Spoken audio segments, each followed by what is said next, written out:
Good morning, this is Bill Poirier with the Open Doors for the Open, and I wanted to take a moment to update those of you that have been following what we're doing with Open Doors, the men's and women's open outreach that we did at Pinehurst, North Carolina during the 2 weeks in June in which both opens were held at Pinehurst. If you're following us, you know that we were trying to put together a significant number of events, including some logistical issues with Open Doors at the chapel.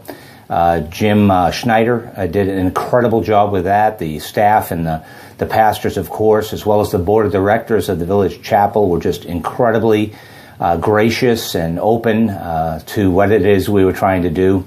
And of course, the outreach plans that we had different levels of success in my eyes that I'll try to cover.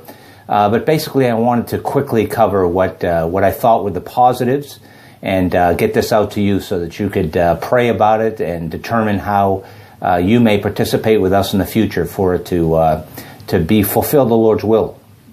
So what was positive about it? Firstly is what happened at the chapel itself. The village chapel, a beautiful location in the middle of Pinehurst, North Carolina, was the hallmark, really, of the events that were conducted during that 2 weeks.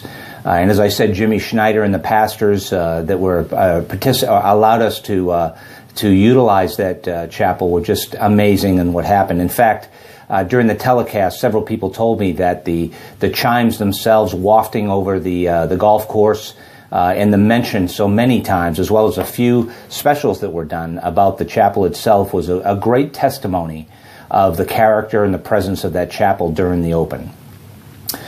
So that was just the best part, really.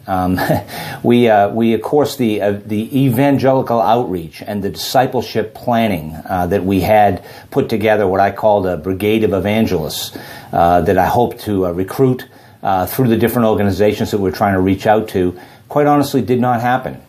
We did have some significant things that happened with individuals and several individuals, in fact, that I'll highlight in our blog in the future.